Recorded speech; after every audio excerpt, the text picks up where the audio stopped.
கார்த்திகை தீப திருவிழாவை முன்னிட்டு பழனி முருகன் கோவிலில் மகா தீபம் ஏற்றப்பட்டது. அதனைத் தொடர்ந்து சொக்கப்பனை கொளுத்தப்பட்டது. திண்டுக்கல் மாவட்டம் பழனி முருகன் கோவிலில் விமர்சையாக கொண்டாடப்படும் விழாக்களில் ஒன்றான கார்த்திகை தீப திருவிழா கொண்டாடப்பட்டது. கடந்த 27ஆம் தேதி காப்பு கட்டுதல் நிகழ்ச்சியுடன் துவங்கிய திருக்கார்த்திகை தீப திருவிழாவில் முக்கிய நிகழ்வான மகா தீபம் மற்றும் சொக்கப்பானை கொளுத்தும் நிகழ்வு நடைபெற்றது. அருள்மிகு தண்டாயுதபாணி சுவாமிக்கு சிறப்பு பூஜைகள் நடத்தப்பட்டு மலை மீதுள்ள தீபஸ்தம்பத்தில் மகா தீபம் ஏற்றப்பட்டது. தொடர்ந்து பனை ஓலைகளை கொண்டு செய்யப்பட்டிருந்த சொக்கப்பானையும் தீயிட்டு எரிக்கப்பட்டது. கார்த்திகை தீப திருவிழாவில் பரணி தீபம் மற்றும் சொக்கப்பானை கொளுத்தப்பட்ட நிகழ்ச்சியில் ஆயிரக்கணக்கான பக்தர்கள் அரோகரா கோஷம் முழங்க வழிபட்டனர். இதனைத் தொடர்ந்து பழனி பகுதியில் உள்ள வீடுகள், கடைகள் மற்றும் வணிக நிறுவனங்கள் அனைத்திலும் தீபம் ஏற்றி பொதுமக்கள் வழிபாடு செய்தனர்.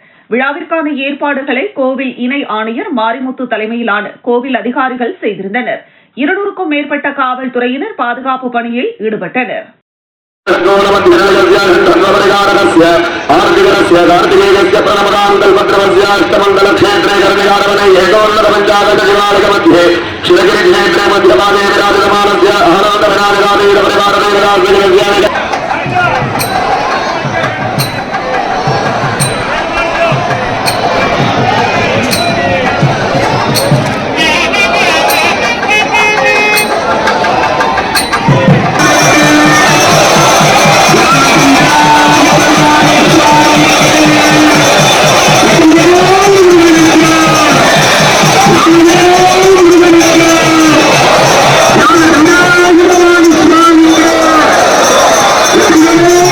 செங்கல்பட்டு அருகே திருக்கச்சூர் மருந்தீஸ்வரர் கோவிலில் 2700 அடி உயர மலை உச்சியில் மகா தீபம் ஏற்றப்பட்டது.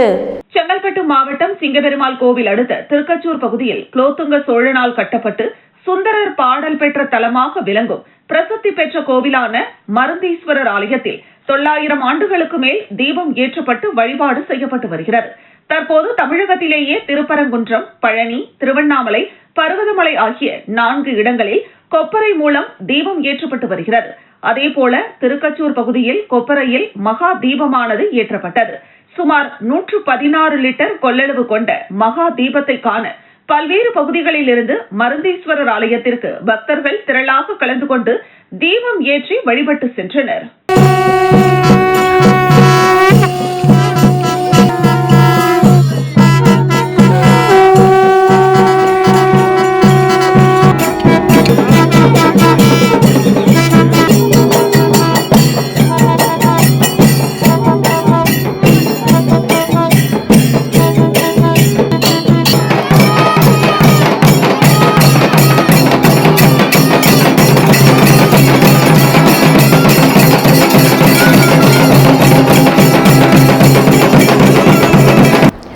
பாட்டாளி மக்கள் கட்சியின் தலைவர் அன்புமணி ராமதாஸ் பாராளுமன்ற உறுப்பினர் மேம்பாட்டு நிதியிலிருந்து கீழ்சிவரி கிராமத்தில் கட்டப்பட்டுள்ள நியாய விலை கடையின் திறப்பு விழாவிற்கு கிழக்கு கடற்கரை சாலை வழியாக வந்த அவருக்கு மரக்காணம் பாட்டாளி மக்கள் கட்சி சார்பாக சிறப்பாக வரவேற்பு அளிக்கப்பட்டது. பாட்டாளி மக்கள் கட்சியின் தலைவர் அன்புமணி ராமதாஸ் பாராளுமன்ற உறுப்பினர் நிதியிலிருந்து அவரது சொந்த ஊரான கீழ்சிவிரி கிராமத்தில் நியாய விலை கடை கட்டப்பட்டுள்ளது. இந்த நியாய விலை கடை திறப்பு விழா மற்றும் பேராவூர் கிராமத்தில் உள்ள அவரது குலதெய்வ கோவிலான ஐயனார் கோவிலில் சிறப்பு வழிபாடு செய்வதற்காக சென்னையிலிருந்து கிழக்கு கடற்கரை சாலை வழியாக மரக்காணம் வந்தார். மரக்காணத்தில் உள்ள அம்பேத்கர் சிலைக்கு அன்புமணி ராமதாஸ் மாலை அணிவித்து மரியாதை செலுத்தினார். அப்போது மாவட்ட செயலாளர் சங்கர், மாவட்ட தலைவர் சேது, ஒன்றிய செயலாளர் சத்யா, நகர செயலாளர் ரமேஷ், நகர தலைவர் வெங்கட், மாவட்ட செயற்குழு உறுப்பினர் ஏழுமலை, நகர வன்னியர் சங்க செயலாளர் சங்கர், வன்னியர் சங்க தலைவர் ஏழுமலை, நகர இளைஞரணி செயலாளர் வினோத், மாவட்ட துணை செயலாளர் ஹரிகிருஷ்ணன் மற்றும் கட்சியின் நிர்வாகிகள் பலர் உடனிருந்தனர்.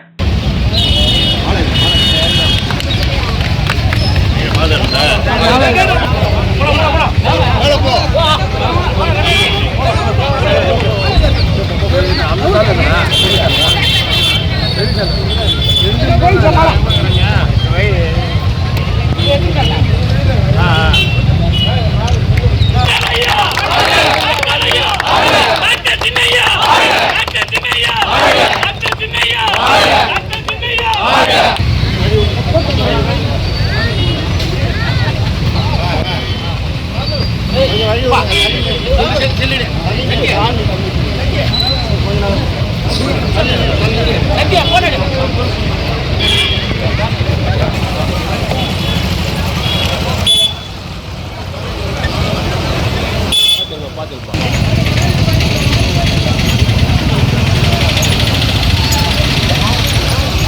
மீனவர் மன்றத்தின் மூலமாக மீனவ தொழிலாளர் சங்கத்தின் சார்பில் இந்திய கடற்படை தின வாழ்த்துக்களை தெரிவித்து தேசிய மீனவர் மன்றத்தின் பொதுச் செயலாளர் பாலா அறிக்கை ஒன்றை வெளியிட்டுள்ளார்.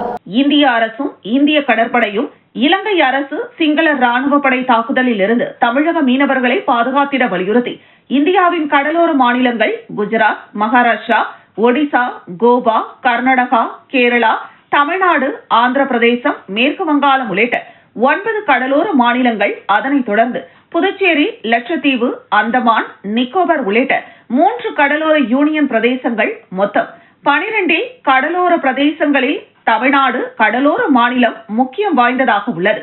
மீன்பிடி தொழில் மற்றும் ஏற்றுமதி, இறக்குமதி மூலம் இந்தியாவிலேயே தமிழ்நாடு 2வது இடத்தில் இருந்து வருகிறது. அது மட்டுமல்லாமல் அந்நிய செலாவணி ஈட்டு கொடுப்பதிலும் முக்கிய பங்கு வகிக்கிறது இம்மாநிலம்.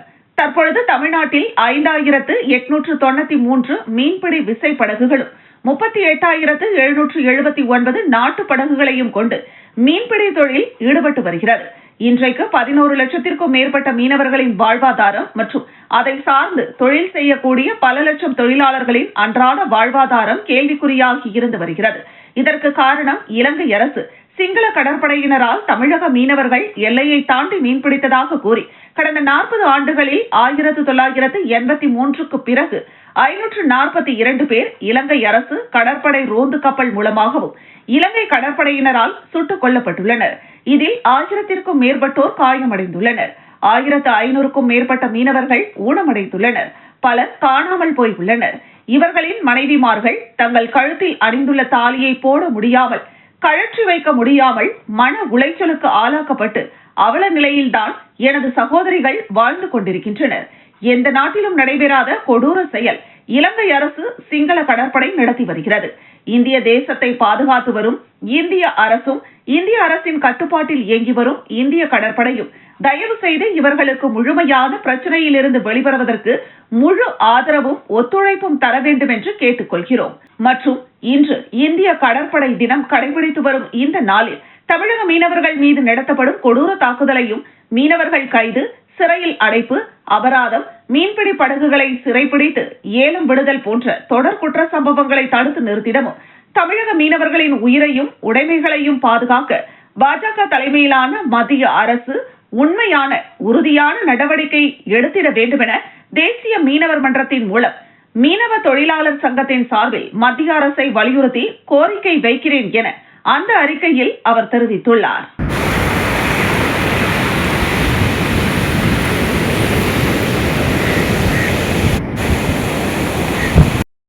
அனைவருக்கும் வணக்கம். தேசிய மீனவர் மன்றம் என்று சொல்லக்கூடிய நேஷனல் ஃபெடரேஷன் இலங்கை அரசு சிங்கள இராணுவ படை தாக்குதலில் இருந்து தமிழக மீனவர்களை பாதுகாத்திட வலியுறுத்தி இந்தியாவின் கடலோர மாநிலங்கள் குஜராத், மகாராஷ்டிரா, ஒடிசா, கோவா, கர்நாடகா, கேரளா, தமிழ்நாடு, ஆந்திர பிரதேசம். தமிழ்நாடு அரசு ஊழியர் சங்கம் சார்பாக செங்கல்பட்டு பழைய பேருந்து நிலையம் அருகில் பல்வேறு கோரிக்கைகளை வலியுறுத்தி மறியல் போராட்டத்தில் ஈடுபட்டனர்.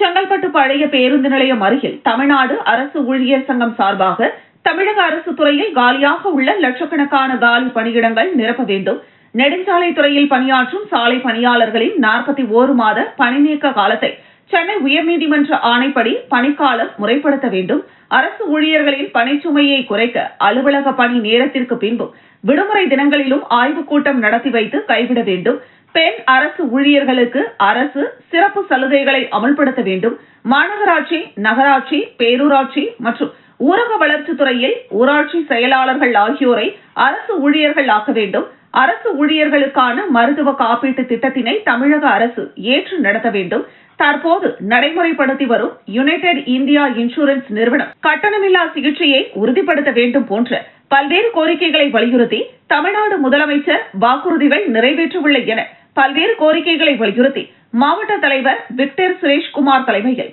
மாவட்ட செயலாளர் வசந்த்குமார், மாவட்ட பொருளாளர் கன்னியப்பன், மாவட்ட துணைத் தலைவர் பூங்குழலி வெங்கட்ராமன், பேபி கோவிந்தன், மாவட்ட இணை செயலாளர் தாமோதரன், புஷ்பலதா, லோகநாதன், சுதர்சனன் மற்றும் தமிழக அரசு ஊழியர் சங்க நிர்வாகிகள் மற்றும் அரசு ஊழியர்கள் கலந்து கொண்டு கோஷங்கள் எழுப்பியும் பதாகைகள் ஏந்தி 100க்கும் மேற்பட்டோர் மறியல் போராட்டத்தில் ஈடுபட்டனர். இவர்களை செங்கல்பட்டு நகர காவல்துறையினர் கைது செய்து தனியார் திருமண மண்டபத்தில் அடைத்து வைத்தனர். உணவு ஊழியர்களை கொண்டு அமல்படுத்து தமிழக அரசு. வாக்குறுதி, நீங்கள் சொன்ன வாக்குறுதி, பழைய பென்ஷன் தருவேன் என்று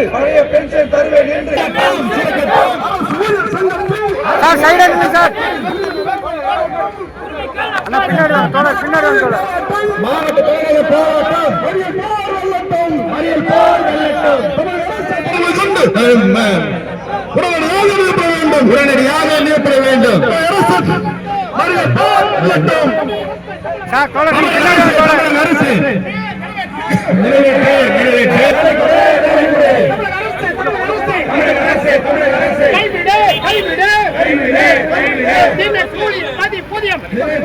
திருவிடை மருதூர் மகாலிங்க சுவாமி கோவிலில் பஞ்சமூர்த்திகள் எழுந்தருளி 22 அடி உயர கார்த்திகை சொக்கல் தீபம், ஏராளமான பக்தர்கள் தரிசனம். தஞ்சாவூர் மாவட்டம் திருவிடை மருதூரில் பிரம்மஹத்தி தோஷம் போக்கும் தலமாக மகாலிங்க சுவாமி கோவில் உள்ளது.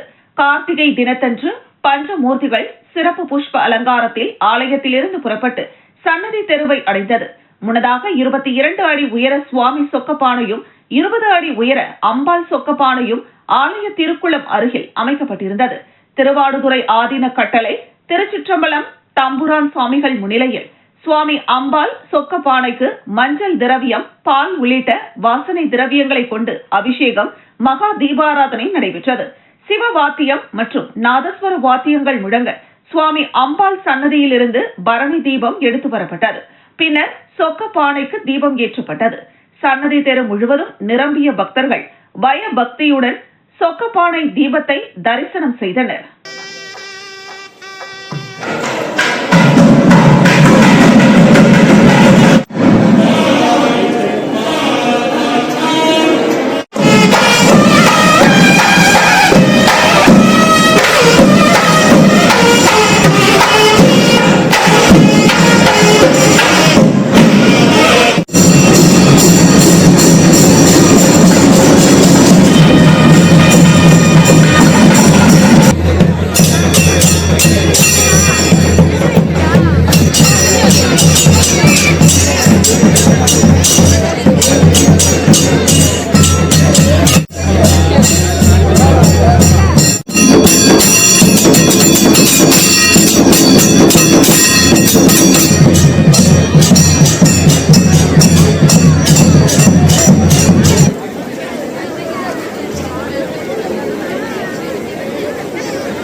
விழுப்புரம் மாவட்டம் திண்டிவனம் அருகே பிரசித்தி பெற்ற மயிலம் முருகன் கோவிலில் கார்த்திகை மகாதீப திருவிழா நடைபெற்றது. விழுப்புரம் மாவட்டம் திண்டிவனம் அருகே பிரசித்தி பெற்ற மயிலம் முருகன் கோவில் அமைந்துள்ளது. இந்த கோவிலில் முருகன் மயில் வடிவ மலையில் வள்ளி தெய்வானையுடன் பக்தர்களுக்கு அருள் பாலித்து வருகிறார். இந்த கோவிலில் ஆண்டுதோறும் கார்த்திகை மாதத்தில் மகாதீபம் ஏற்றப்பட்டு வருகிறது. அதேபோல் இந்த ஆண்டிற்கான கார்த்திகை மகாதீப திருவிழா நடைபெற்றது. இதனை முன்னிட்டு அதிகாலை கோவில் நடை திறக்கப்பட்டு முருகனுக்கு பால், தயிர், சந்தனம், விபூதி உள்ளிட்ட பல்வேறு அபிஷேக ஆராதனை நடைபெற்றது. அதனைத் தொடர்ந்து மாலை வள்ளி தெய்வானையுடன் முருகன் சிறப்பு அலங்காரத்தில் காட்சியளித்தார். மாலை தொடர்ந்து 6 மணி அளவில் மயிலம் பொம்மபுர ஆதீனம் 20ஆம் பட்டம் சிவஞான பாலையா சுவாமிகள் கார்த்திகை மகாதீபத்தை ஏற்றி வைத்தார். பிறகு சொக்கப்பானை எனும் பெரும் ஜோதி தீபம் ஏற்றப்பட்டது. இதனைத் தொடர்ந்து வள்ளி தெய்வானையுடன் முருகன் மின் விளக்குகளால் அலங்கரிக்கப்பட்ட வாகனத்தில் மாலை வழக்காட்சி வந்து பக்தர்களுக்கு அருள் பாலித்தார். இந்த தீப திருவிழாவில் புதுவை, விழுப்புரம், கடலூர், திண்டிவனம் உள்ளிட்ட பெருநகரங்களில் இருந்தும் மயிலம் மற்றும் சுற்றியுள்ள கிராமப்புறங்களில் இருந்தும் பக்தர்கள் கலந்து கொண்டு சுவாமி தரிசனம் செய்தனர். இதற்கான அனைத்து ஏற்பாடுகளையும் 20ஆம் சிவஞான பாலைய சுவாமிகள் செய்திருந்தனர்.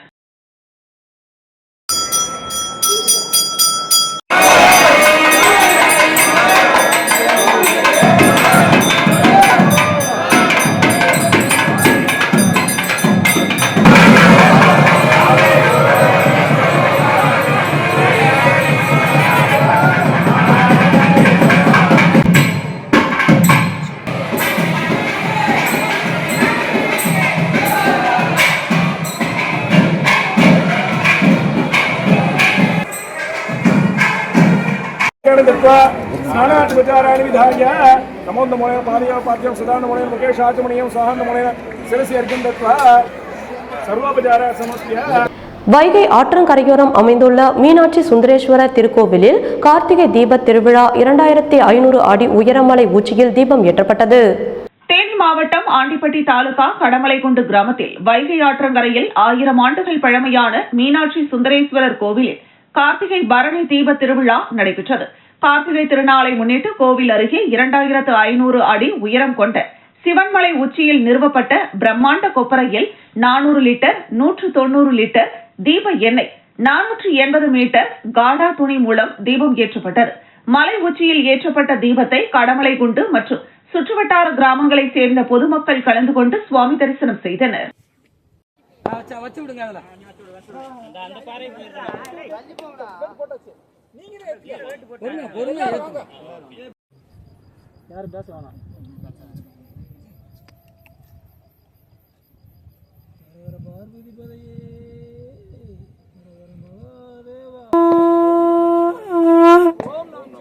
ओम नमः शिवाय ओम नमः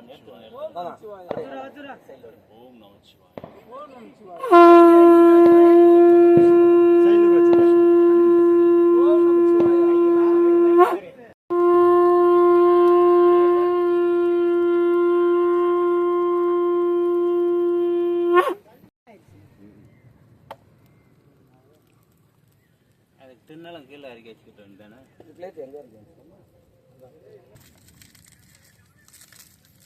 எங்க இருக்க என்ன செய்றீங்க?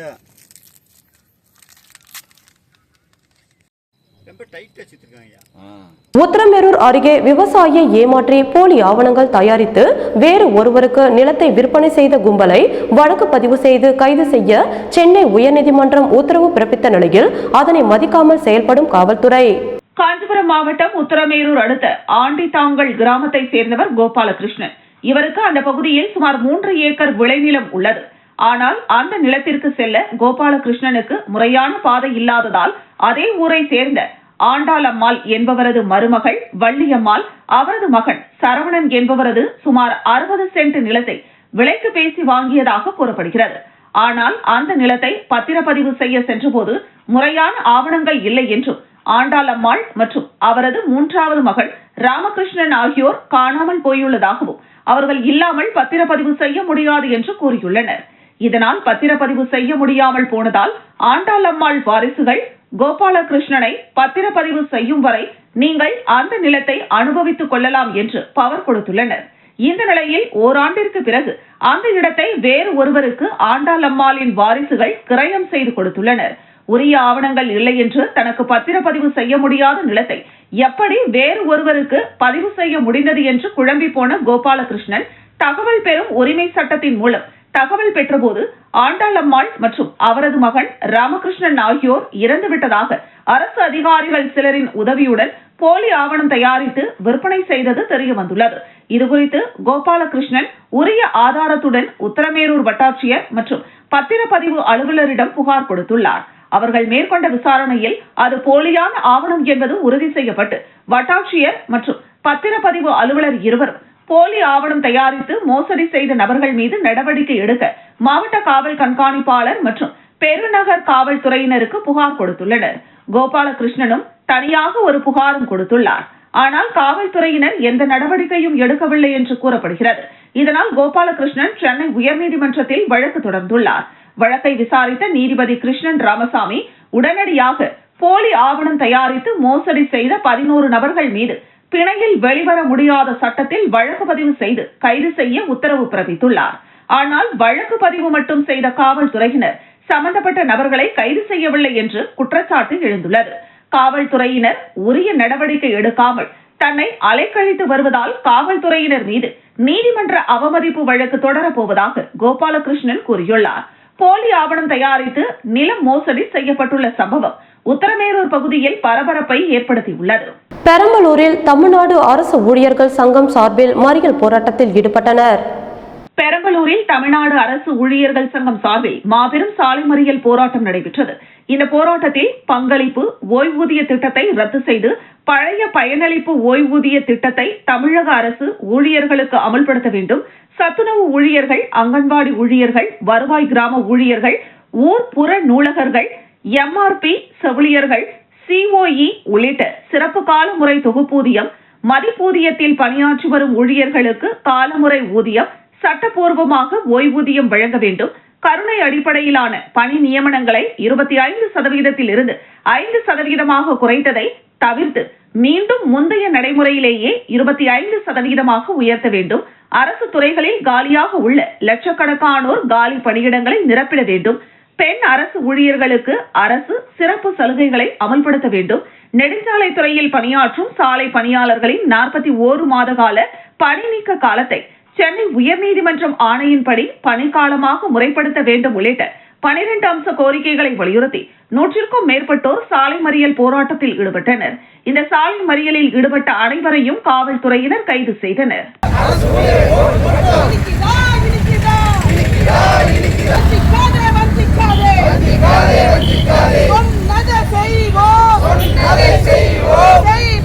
போராட்டமானது நியாயமானது. வருகின்ற 2026 தேர்தலிலே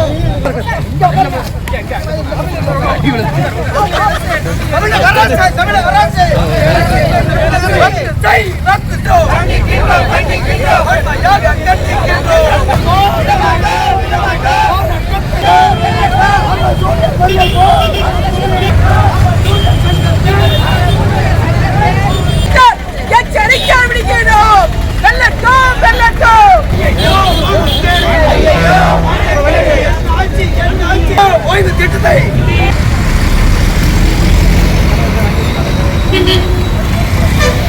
பெரம்பலூரில் திராவிட கழகம் சார்பில் தமிழ்நாட்டையும் தமிழ்நாட்டு மக்களையும் பயங்கரவாதிகளாக சித்தரித்து பேசிய தமிழக ஆளுநரை கண்டித்து கண்டன ஆர்ப்பாட்டம் நடைபெற்றது. பெரம்பலூர் புதிய பேருந்து நிலையத்தில் பெரம்பலூர் திராவிட கழகம் மாவட்ட தலைவர் தங்கராஜ் தலைமையில் கண்டன ஆர்ப்பாட்டம் நடைபெற்றது. இந்த ஆர்ப்பாட்டத்தில் தமிழ்நாட்டில் பாதுகாப்பு பிரச்சினை இருக்கிறது என்றும் தீவிரவாதம் அதிகரித்து வருவதாகவும் தமிழ்நாட்டையும் தமிழ்நாட்டு மக்களையும் இழிவாகவும் தீவிரவாதிகளைப் போல் சித்தரித்து பேசி வரும் ஆளுநர் RN ரவியை கண்டித்து கண்டன ஆர்ப்பாட்டத்தில் ஈடுபட்டனர். இந்த ஆர்ப்பாட்டத்திற்கு ஆதரவாக பெரம்பலூர் சட்டமன்ற உறுப்பினர் பிரபாகரன், திமுக, விசிக, மார்க்சிஸ்ட் கம்யூனிஸ்ட், மதிமுக, தமிழ் புலிகள் கட்சி, இந்திய முஸ்லிம் லீக் கட்சி உள்ளிட்ட கட்சிகள் மற்றும் பல்வேறு அமைப்பினர் ஒன்று சேர்ந்து ஆர்ப்பாட்டத்தில் ஈடுபட்டனர்.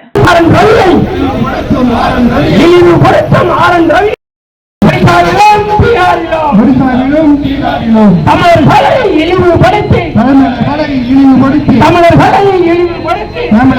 இழிவுபடுத்தி ஒற்றுமையை குலைப்பவர் பிரதமரா தமிழ்நாட்டின் வரி பணத்தில் ஒற்றுமைக்கு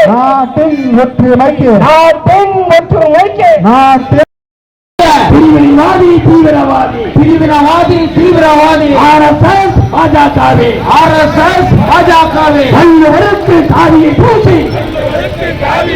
வள்ளுவருக்கு காவியை பூசி சனாதனவாதியை ஆக்க நினைக்கும் பிரிவினைவாதி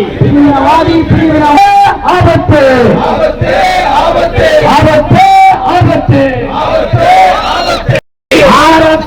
தங்கள் வாங்குகிறார். விழுப்புரம் மாவட்டம் திண்டிவனம் உள்ளிட்ட சுற்று வட்டார பகுதிகளில் திடீரென பலத்த மழை பெய்தது.